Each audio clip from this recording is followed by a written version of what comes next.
हरे कृष्णा कृष्ण कृष्ण हरे हरे, हरे राम राम राम हरे हरे। हरे कृष्णा। आप सभी का मेरे YouTube चैनल मेरा घर वृंदावन में हार्दिक स्वागत है। आपका दिन शुभ और मंगलमय हो और कान्हा जी की कृपा आप पर यूं ही बरस रहे। तो आइए श्रवण करते हैं श्रीमद् भगवद गीता के अध्याय 18 उपसंहार संन्यास की सिद्धि। आज श्रीमद् भगवद गीता का लास्ट अध्याय है, कृपया करके श्रवण जरूर कीजिएगा। आइए श्रवण करते हैं। अर्जुन ने कहा, हे महाबाहु, मैं त्याग का उद्देश्य जानने का इच्छुक हूँ, और हे केशी निषूदन, हे हर्षिकेश, मैं त्याग में जीवन संन्यास आश्रम का भी उद्देश्य जानना चाहता हूँ। भगवान ने कहा, भौतिक इच्छा पर आधारित कर्मों के परित्याग को विद्वान लोग संन्यास कहते हैं और समस्त कर्मों के फल त्याग को बुद्धिमान लोग त्याग कहते हैं, किंतु विद्वान घोषित करते हैं कि समस्त प्रकार के सकाम कर्मों को दोषपूर्ण समझकर त्याग देना चाहिए, किंतु अन्य विद्वान मानते हैं कि यज्ञ, दान तथा तपस्या के कर्मों को कभी नहीं त्यागना चाहिए। हे भारत श्रेष्ठ, अब त्याग के विषय में मेरा निर्णय। हे नरसादुल, शास्त्रों में त्याग 3 तरह का बताया गया है। यज्ञ, दान तथा तपस्या के कर्मों का कभी त्याग नहीं करना चाहिए, इन्हें अवश्य संपन्न करना चाहिए। निस्संदेह है, यज्ञ, दान तथा तपस्या महिलाओं को भी शुद्ध बनाते हैं। इन सारे कार्यों को किसी प्रकार की आसक्ति या फल की आशा के बिना संपन्न करना चाहिए। हे प्रथापुत्र, इन्हें कर्तव्य मानकर संपन्न किया जाना चाहिए, यही मेरा अंतिम मत है। नित्य कर्तव्यों को कभी नहीं त्यागना चाहिए। यदि कोई मोहवश अपने नित्य कर्मों का परित्याग कर देता है तो ऐसा त्यागी को तामसिक कहा जाता है। जो व्यक्ति नित्य कर्मों को कष्टप्रद समझकर या शारीरिक क्लेश के भय से त्याग देता है, उसके लिए कहा जाता है कि उसने यह त्याग रजोगुण में किया है।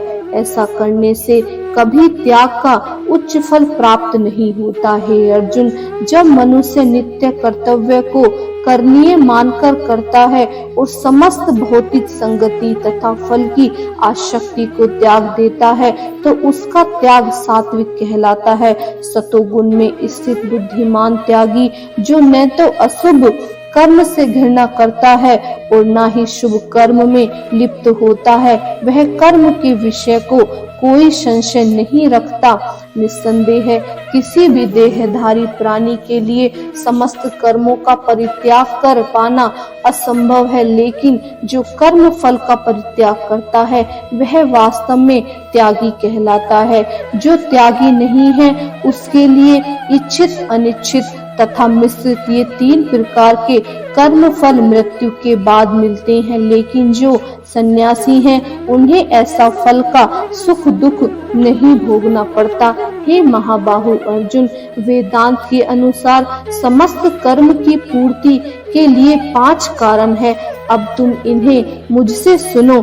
कर्म का स्थान, कर्ता, विभिन्न इंद्रियां, अनेक प्रकार की चेष्टाएं तथा परमात्मा, ये 5 कर्म के कारण हैं।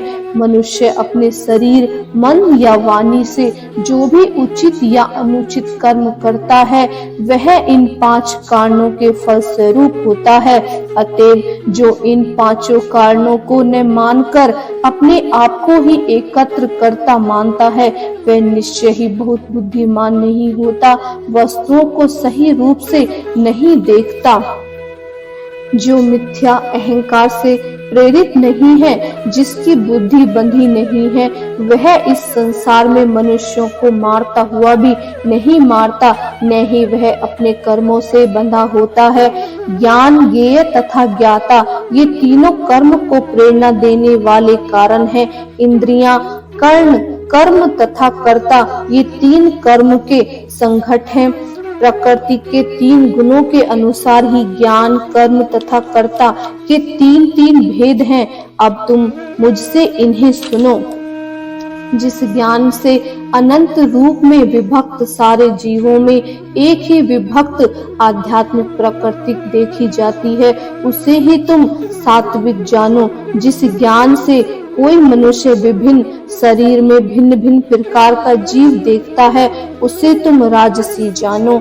और वह ज्ञान जिससे मनुष्य किसी एक प्रकार के कार्यों को जो अति तुच्छ है सब कुछ मानकर सत्य को जाने बिना उसमें लिप्त रहता है, तामसी कहा जाता है। जो कर्म नियमित है और जो आसक्ति राग तथा द्वेष से रहित कर्म फल की चाह के बिना किया जाता है, वह सात्विक कहलाता है।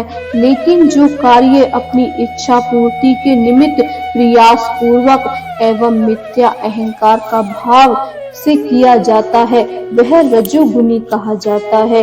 जो कर्म मोहवश शास्त्रीय आदेशों की अवहेलना करते तथा भावी बंधनों की परवाह किए बिना या हिंसा अथवा अन्य कोई दुख पहुंचाने के लिए किया जाता है, वह तामसी कहलाता है। जो व्यक्ति भौतिक गुणों के संसर्ग के बिना अहंकार रहित संकल्प तथा उत्साह पूर्वक अपना कर्म करता है और सफलता तथा असफलता में अविचलित रहता है, वह सात्विक कर्ता कहलाता है। जो कर्ता कर्म तथा कर्म फलों के प्रति आसक्त होकर फलों का भोग करना चाहता है तथा जो लोभी सदैव ईर्ष्यालु अपवित्र और सुख दुख से विचलित होने वाला, वह राजसी कहा जाता है। जो कर्ता सदा शास्त्रों के आदेशों के विरुद्ध कार्य करता है, जो भौतिकवादी हठी कपटी तथा अन्यों का अपमान करने में पटु और तथा जो आलसी सदैव खिन्न तथा काम करने में दीर्घ सूत्री है, वह तमोगुणी कहलाता है। हे धनंजय, अब मैं प्रकृति के 3 गुणों के अनुसार तुम्हें विभिन्न प्रकार की बुद्धि तथा धृति के विषय में विस्तार से बताऊंगा, तुम इसे सुनो। हे प्रथापुत्र, वह बुद्धि सतोगुणी है जिसके द्वारा मनुष्य यह जानता है कि क्या करणीय है और क्या नहीं, किससे डरना चाहिए और किससे नहीं, क्या बांधने वाला है और क्या मुक्त कर देने वाला है। हे प्रथापुत्र, जो बुद्धि धर्म तथा अधर्म, करणीय तथा अकरणीय कर्म में भेद नहीं कर पाते, वह राजसी हैं। जो बुद्धि मोह तथा अहंकार के वशीभूत होकर अधर्म और धर्म को अधर्म मानती है और सदैव विपरीत दिशा में प्रयत्न करती है, हे पार्थ, वह तामसी है। हे प्रथापुत्र, जो अटूट हैं, जिसे योगाभ्यास द्वारा अचल रहकर धारण किया जाता है और जो इस प्रकार मन प्राण तथा इंद्रियों के कार्यकलापों को वश में रखता है, वह धृति सात्विक है। लेकिन हे अर्जुन, जिस धृति से मनुष्य धर्म अर्थ तथा काम के फलों में लिप्त बना रहता है, वह राजसी है। हे पार्थ, जो धृति स्वप्न भय शोक विषाद तथा मोह के परे नहीं जाती, ऐसी दुर्बुद्धि पूर्ण धृति तामसी है।